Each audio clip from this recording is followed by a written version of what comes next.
Bismillahirrahmanirrahim. Assalamualaikum warahmatullahi wabarakatuh. Alhamdulillahi rabbil alamin, alladzi ahyana ba'dama amatana wa ilaihin nusyur. Allahumma bika asbahna wa bika amsayna wa bika nahya wa bika namutu wa ilaikal masir. Asyhadu an la ilaha illallah wahdahu la syarikalah wa asyhadu anna Muhammadar Rasulullah la nabiyya ba'dah. Bapak-bapak dan ibu-ibu jamaah subuh yang dimuliakan Allah, mari kita bersyukur kepada Allah Subhanahu wa taala pada pagi ini dapat melangkahkan kaki, mengayunkan tangan ke musalla ini untuk mengerjakan salat subuh berjamaah yang telah kita laksanakan. Semoga seluruh amal ibadah yang kita lakukan mampu kita pertahankan dengan segala keistiqamahan yang ada di hati, dan mampu kita landasi dengan niat yang ikhlas sehingga ibadah ini diterima oleh Allah. Amin ya rabbal alamin. Rabbana taqabbal minna salatana wa siyamana wa ruku'ana wa sujudana wa qu'udana wa tadarru'ana wa takhashu'ana wa ta'abbudana wa jami'a ibadatina birahmatika ya arhamar rahimin. Amin ya rabbal alamin. Selanjutnya salawat dan salam kita kirimkan kepada baginda Rasul Nabi besar Muhammad sallallahu alaihi wasallam. Allahumma salli ala sayyidina Muhammad wa ala ali sayyidina Muhammad. Bapak-bapak dan ibu-ibu jamaah Musalla Al-Ihsan Pasir Putih yang dimuliakan Allah, kaji kita pagi kini membahas salah satu surah yang pendek dalam Al-Quran, yaitu surah Wal Asri atau surah Al-Asr. A'udzu billahi minasy syaithanir rajim. Bismillahirrahmanirrahim. Wal 'asr innal insana lafi khusr illa alladhina amanu wa 'amilus solihati wa tawassaw bil haqq wa tawassaw bis sabr. Shadaqallahul azim. Bapak-bapak dan ibu-ibu jamaah yang dimuliakan Allah, surah Wal Asri adalah surah terpendek kedua dalam Al-Quran. Surah yang paling pendek dalam Al-Quran adalah surah Al-Kautsar. Inna a'tayna Al-Kautsar. Itu yang paling pendek. Setelah itu baru surah Wal Asri. Setelah itu baru surah Al-Ikhlas dan seterusnya. Sedangkan surah yang paling panjang dalam Al-Quran apa bu? Al-Baqarah. 286 ayat, lebih kurang 3 juz dalam satu surah tersebut. Bapak dan ibu jamaah yang dimuliakan Allah, biasanya surah yang pendek-pendek kok kan favorit kita baca dalam sholat. Apalagi kalau sholat itu agak takajas ketek. Kawan menunggu, alek lampiang datang, sembahyang waktunya masuk loh. Dipilih sajalah ayat nan pendek nan dibaca sesudah Al-Fatihah. Rakaat pertama Wal Asri, rakaat kedua Inna a'tayna. Abeko sembahyang asar bentuk itu loh. Rakaat pertama Qul huwallahu ahad, rakaat kedua Qul a'udzu birabbin nas. Laisa tu Pak Ustaz, lain. Sebab prinsipnya membaca ayat setelah Al-Fatihah itu mana yang termudah oleh kita. Faqra'u ma tayassara minal Qur'an. Bacalah olehmu ma yang termudah bagimu dari ayat-ayat Al-Quran. Kaya itu nan dapat itu kali pangan Pak. Cuma tentu sebaik-baiknya adalah koleksi hafalan di dalam pikiran dan otak kita dipertambah. Jangan saja itu yang ditampuang, oh itu ke itu saya dibaca. Qul huwallahu inna a'tayna wal asri. Qul huwallahu wal asri.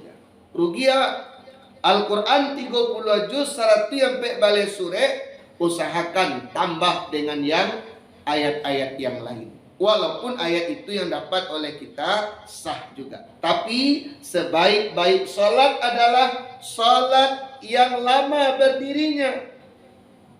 Kamu kasih lama berdirinya Bapak dan Ibu, panjang ayat dibaca. Tapi ada kecuali Pak, kecuali bagi laki-laki kalau jadi imam. Laki-laki kalau jadi imam memimpin jamaah dalam solat berjamaah, maka sunnahnya ialah meringankan makmum. Aku kasihnya meringankan makmum dan ayat yang dibaca itu panjang-panjang mana? Sebab kekuatan makmum tak sama. Ada nan talok tagak lama, ada nan indah. Tiba di nan talok tagak lama, panjang mana ayat dibaca tak masalah ni. Tapi tiba di makmum nan lama, nan dak talok tagak lama. Tak apa-apa je ibu amun lah mulai tua. Lutut lah guyah, pinggang lah mulai sakit. Kekuatan tagak lama ndak barale do. Imam ko panjang ayat dibaca. Tiba di makmum nan bantu itu tu mau peknya di belakang. Ku imam nak menenggang setiap Allah ya betul. Dah jadi luti awak nak talok tagak lama ayat panjang lah dia baca tu. Si imam tu sudah sembahyang ni cari ada yang ku apat tu dia imam besok alai dia nak ke musalla sembahyang dia baca. Langgang musalla gara-gara imam terlampau panjang membaca ayat. Terlampau pendek mana ndak lah bunyi ada Pak. Kau saking menenggangkan makmum kau dicari ayat yang paling singkat. Sangat toleransi mana ka makmum. Saya dibaca baru pendek lah tu lalu kuat saya. Bismillahirrahmanirrahim. Yasin. Allahu Akbar. Itu singkit mana lo. Nak lo orang membuat cerita mana lo Pak.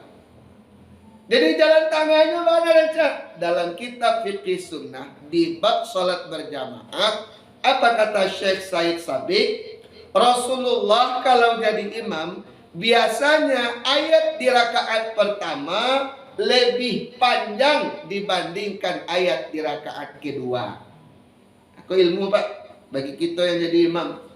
Kok kamu baca ayat nan panjang dua bacalah, tapi lataan di ayat di rakaat nan pertama.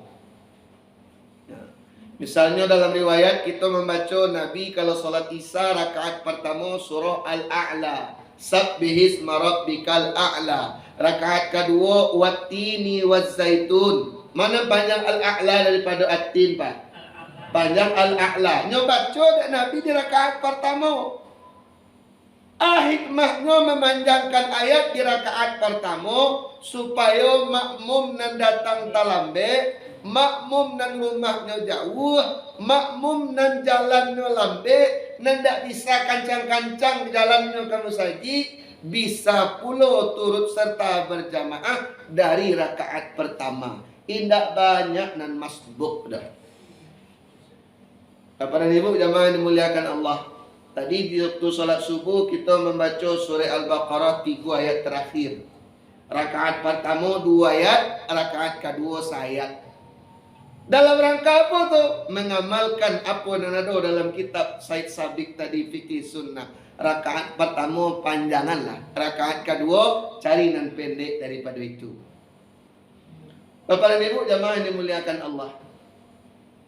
Di sisi lain, ya, kita sebagai makmum sebenarnya Bapak dan Ibu dituntut untuk sabar dalam beribadah. Ya. Kamu kasihnya sabar dalam beribadah. Kok nyampang imam agak panjang membaca ayat. Jangan awak protes lo ke imam. Didahului saya imam ko lain. Lama bana imam ko tagak mah. Lutut dalam panik. Allahu Akbar. Caknya surah gelap. Batal salat berjamaahnya. Tapi tetap kita mengikuti imam dengan sabar dan tabah. Ambo punya pengalaman cukup menarik Bapak Ibu mengenai sabar dalam beribadah. Beberapa tahun yang lalu Bapak dan Ibu, ambo diundang ceramah nuzul Quran di sebuah musola di Kota Padang Gojuo. Kebetulan di musola itu Pak sholat tarawihnya 20 rakaat. Tambah 3 de witir 23 rakaat. Nah biasa di situ kalau sholat 23 rakaat de witir bulan puasa itu tarawih de witirnya bacaan imam agak capek Bu. Nah, agak capek Pak. Bismillahirrahmanirrahim. Alhamdulillahirabbil alamin arrahmanir rahim maliki yaumiddin iyyaka na'budu wa iyyaka nasta'in ihdinas siratal mustaqim. Agak capek. Bahkan lebih capek mungkin dari apa yang mencontohkan sebentar Pak. Sudah sembahyang Isya, imam tetap musala tadi itu Bapak dan Ibu meminta ambo jadi imam tarawih. Ustaz, apa Pak kerjamu? Ustaz sekali-sekali ke surau kami, Ustaz lah jadi imam tarawih malam kaya. Ambo kecian taruh tarangkan ku imam tu Bu. Engku, Pak, kalau ambo jadi imam, bacaan ambo lambe satu ayat dalam Al-Fatihah biasanya ambo baranti. Lain dah apa kuat lambe bacaan ambo. Nak baru Ustaz, taruhlah kami cuba lo manurian alor aswe sopir lambe ko. Kecil imam tadi Pak, menyuruh ambo maju ke muka. Majulah ambo ke muka Bapak dan Ibu memimpin solat tarawih 20 rakaat. Cara pelaksanaannya kan setiap 2 rakaat salam. Bacaan ambo lambe Pak. Bismillahirrahmanirrahim. Alhamdulillahi rabbil alamin. Ar-Rahmanir-Rahim. Bantu itulah lebih kurang. Akibatnya apa Pak Ibu? Baru 2 rakaat ambo selesai memimpin salat. Ada pemuda dan tagak di belakang ambo mana? Hanya membisiak ke muka. Kecil lo, Pak Ustaz. Agak kancangan ya Ustaz. Kecil lo Pak. Kecil mampu oto kalau kancang-kancang. Ambo tidak berubah doa Bapak Ibu. Tetap bantu itu juga. Sampai salat selesai 20 rakaat tambah 3 je witir 23 rakaat. Dan biasa orang di surau itu Bapak dan Ibu paling lama solat 23 rakaat itu sampai 45 menit lah selesai dia. Dia ambil lambe jadi imam malam tu Bapak Ibu 90 menit baru sudah Pak. 1,5 jam kami tarawih malam tu. Sudah tarawih 1,5 jam ceramah nuzul. Dalam ceramah ambo sampaikan Bapak Ibu kata ambo, syukur alhamdulillah di musallako di surauko tarawih kita lebih banyak daripada orang. Ada orang sabaleh je witir talok dia awak 23 talok awak kan banyak tu. Cuma sayang beribu kali sayang. Kita salamoko kurang sabar beribadah. Buktinya bacaannya kancang-kancang. Tadi itu sangat ambo lambean kata ambo, melatih Bapak dan Ibu agar lebih sabar dalam mengerjakan ibadah. Kali manggu-manggu jemaah ketika itu Pak Pi tangguh anak tahu lah boleh. Soalnya besoknya mau nak ceramah di situ lain, mau ceramah di tempat lain. Anak nanya pada Ibu, mari kita lebih sabar dalam beribadah.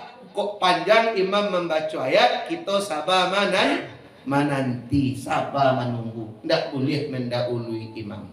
Di sisi lain, imam pun juga harus menenggang kepada makmum. Ayat yang terlalu panjang jangan dibaca berlama-lama, tetapi letakkan saja di rakaat pertama, sedangkan rakaat berikutnya ayat yang lebih pendek daripada itu. Kembali ke surah Wal-Asri. Bapak dan Ibu, ayat yang pertama dalam surah itu berbunyi Wal-Asr, demi masa, demi waktu. Waw yang ada di pangkal ayat itu namanya waw qasam. Qasam itu artinya sumpah. Biasanya dalam bahasa Indonesia kalimat sumpah itu diawali dengan kata-kata demi. Wal asri, demi waktu, demi masa. Jadi Allah bersumpah demi waktu. Itu menandakan bahwa hal yang diuraikan setelah itu adalah hal yang sangat penting untuk jadi perhatian bagi kita. Innal insana lafi khusrin. Sesungguhnya manusia itu berada dalam kerugian. Illal ladzina amanu, kecuali orang-orang yang beriman. Wa amilus shalihat, dan beramal saleh. Wa tawassaw bil haqq, saling nasihat menasihati dalam kesabaran. Wa tawassaw bis sabr, saling nasihat menasihati dalam kesabaran. Bapak dan Ibu jamaah yang dimuliakan Allah, ayatnya pendek, ayatnya singkat, tetapi maknanya sungguh sangat luas dan mendalam. Demi perjalanan waktu, kata Allah, mayoritas manusia itu rugi. Kenapa? Karena banyak yang tak bisa memanfaatkan waktu. Ada dalam sebuah hadis, Bapak dan Ibu, dilihat dari kemampuan manusia itu memanfaatkan waktu, maka manusia itu ada 3 kelompok. Ada 3 kelompok tuh, kata Nabi. Kelompok pertama namanya rabihun, beruntung. Kelompok yang kedua khasirun, merugi. Kelompok yang ketiga mal'un, terkutuk. Jadi dicari dari kemampuan kita memanfaatkan waktu. Manusia kita Bapak dan Ibu tak bagi 3. Ada orang yang beruntung, ada orang yang merugi, ada orang yang terkutuk. Siapa orang yang beruntung? Kata Nabi, man kana yaumuhu khairan min amsihi fahuwa rabihun. Siapa yang hari ini akhlaknya, ketaatannya lebih baik dari masa lalu, dia adalah orang yang beruntung. Dahulu ndak solat, kini kau solat, beruntung. Dahulu non muslim, kini kau muslim, beruntung. Dahulu hidup dalam kesesatan, kini hidup di jalan nan lurus, beruntung. Dahulu sampilik kalian kadai balapik saku bajai, kini kau elok bana, pemurah, dermawan. Ini adalah orang yang beruntung. Dahulu mulutnya tidak terkontrol mengecek, tidak nyupikian nanti orang nak kata singgung dah. Kini kau lisannya jago, beruntung. Dahulu pamalai jago subuh, kini kau tiuk subuh kamu sagi, kamu salah, beruntung. Dahulu tidak namu membaca Quran, kini kau rajin membaca Quran, beruntung. Iko kelompok terbaik Bapak dan Ibu jamaah yang dimuliakan Allah. Lah ingin kita model iko Bapak Ibu. Alhamdulillah, iko yang kita upayakan Pak, beruntung, meningkat. Lalu kelompok yang kedua, di bawah pada itu seketek, man kana yaumuhu mithla amsihi fahuwa khasirun. Siapa yang hari ini amalnya, ketaatannya, akhlaknya sama dengan hari kemarin, dia adalah orang yang rugi. Dari dulu sampai kini tidak ada peningkatan, daftar saja rugi Pak. Salatnya dan wajib-wajib saja, dan sunat-sunat tak pernah kerajuan, rugi. Ya, sedekahnya 2.000 ke 2.000, kadang nyutulak jo senyuman kotak celengan kau berjalan. Ini biasa mengumpulkan infak subuh Bapak. Beko kok lalu kota infak di muka awak, dan ditolak jo senyum sebu. Isilah. Ya, ada peningkatan. Kalau sama saja dari dulu sampai kini, rugi kelompok yang kedua. Nampak yang berbahaya kelompok yang ketiga, mal'un, terkutuk. Siapa itu? Man kana yaumuhu syarran min amsihi fahuwa mal'un. Siapa yang hari ini imannya, akhlaknya, ketaatannya, perangainya lebih buruk dari masa lalu, dia adalah orang yang terkutuk. Dahulu muslim, kini kok pindah dari Islam ke agama lain, murtadnya. Itu orang yang terkutuk. Jadi ikutilah Bapak Ibu jemaah yang dimuliakan Allah. Dahulunya saleh, kini kau suka berbuat salah. Itu orang yang terkutuk. Dahulu terkenal sebagai orang yang taat, kini kau selalu lalai. Itu orang yang terkutuk. Dahulu dermawan, elok, suka menolong, kini kau sampilik kariang kajai balapik saku berjahit, alun diminta lah nyuindaan. Kita orang dulu Pak Pita tayo tindak, jangan dicarilah. Orang pilih kudu cakuang. Iya tu, Bu. Pi jadi pada Solo kudu kawan bu bertinju aja kawan ya. Dahulu elok, kini kau jahat, kini kurang ajar. Itu namanya mal'un, orang yang terkutuk. Dari penjelasan kita ini Bapak dan Ibu, jelas yang kita inginkan kelompok nomor satu, rabi'un.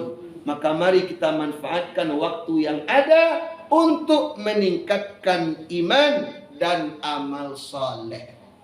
Sebab di ayat yang ketiga dalam surah Wal Asri itu Bapak dan Ibu, Allah mengatakan yang tak rugi itu adalah orang yang selalu mengerjakan amal soleh, beriman kepada Allah, nasihat menasihati dalam kebenaran, nasihat menasihati dalam kesabaran. Empat macam yang harus kita lakukan Bapak dan Ibu supaya waktu ko dan tabuang percuma. Yang pertama peningkatan iman, yang kedua peningkatan amal soleh, yang ketiga saling nasihat menasihati, saling tunjuk menunjui dalam kesabaran cik, dalam kebenaran cik.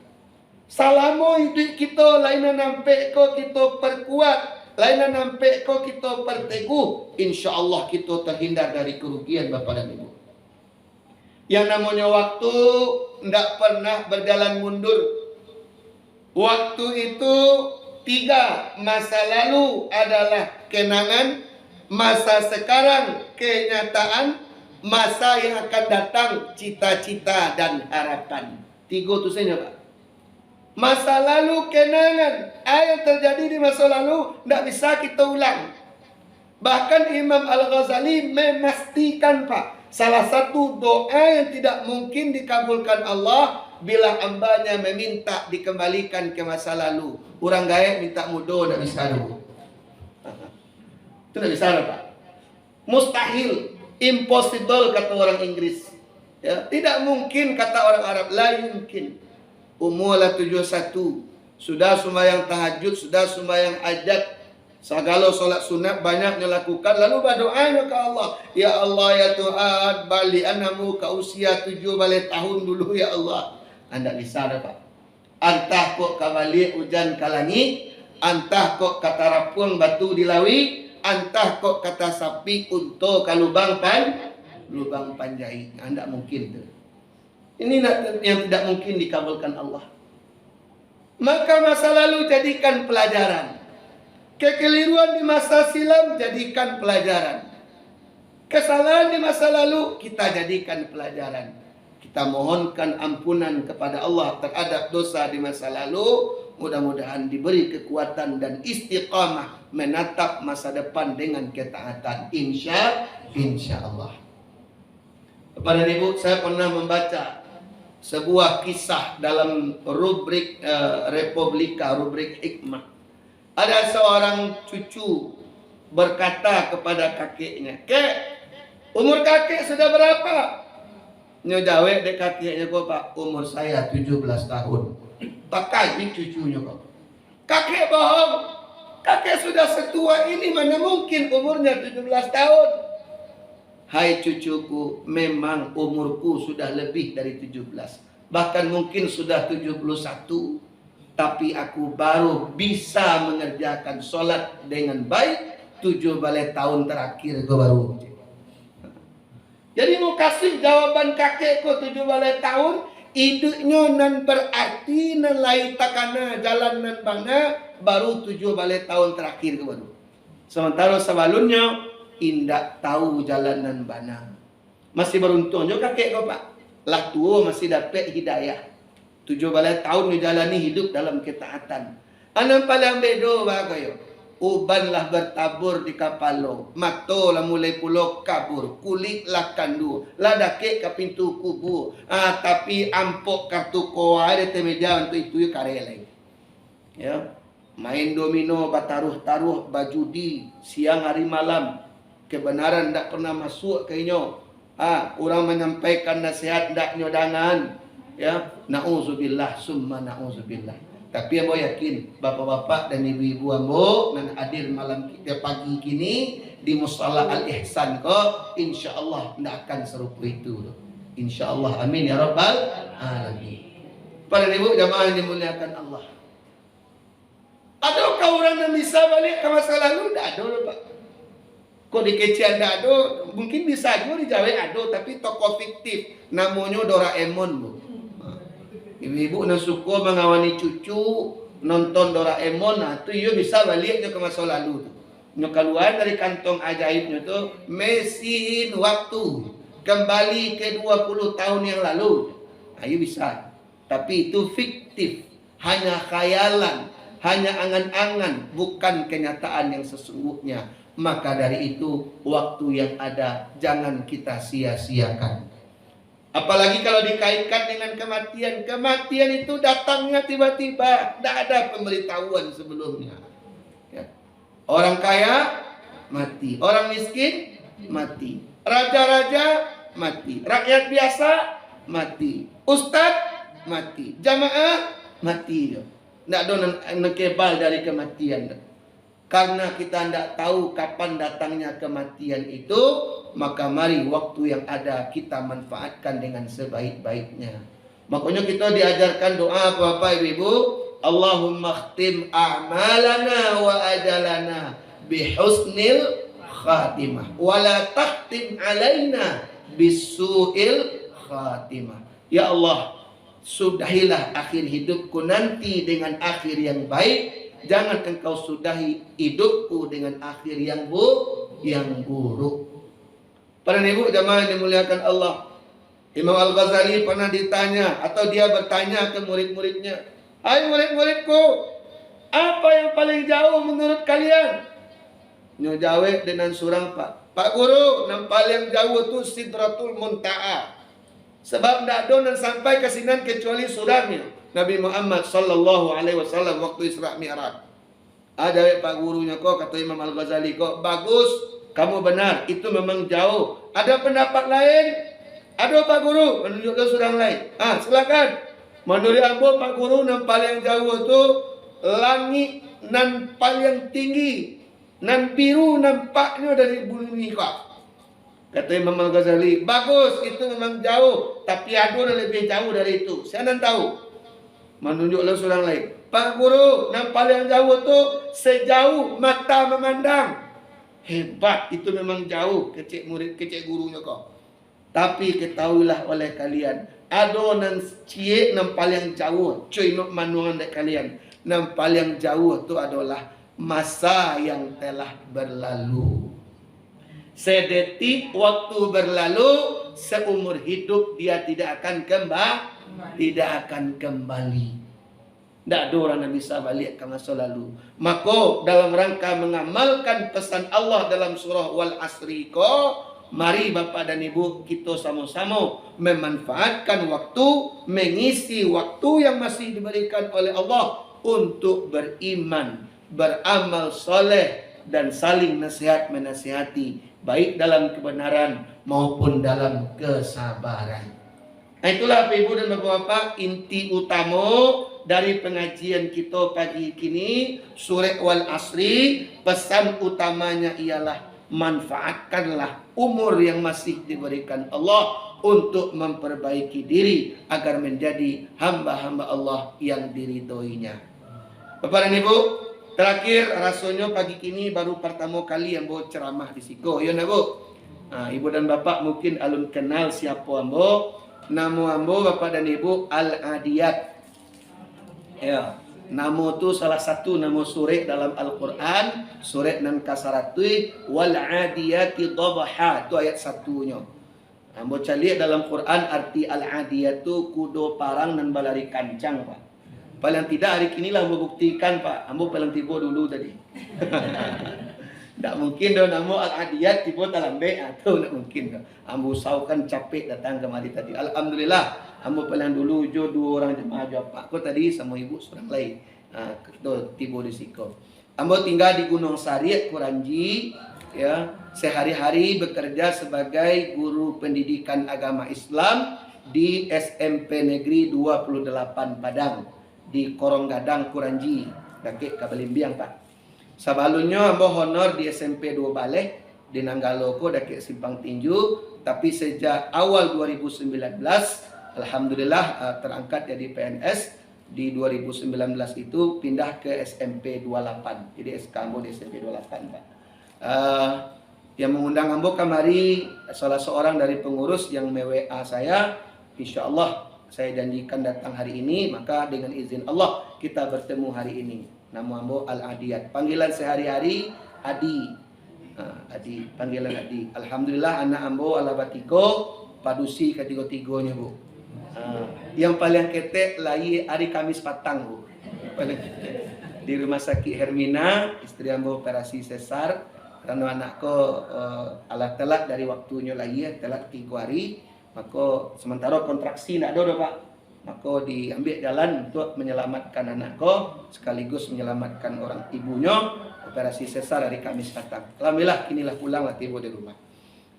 Kemudian ibu-ibu, kalau ingin mencari ceramah-ceramah Ambo di YouTube, bisa ibu-ibu cari nama channel Ambo Ustadz Al-Adiyat.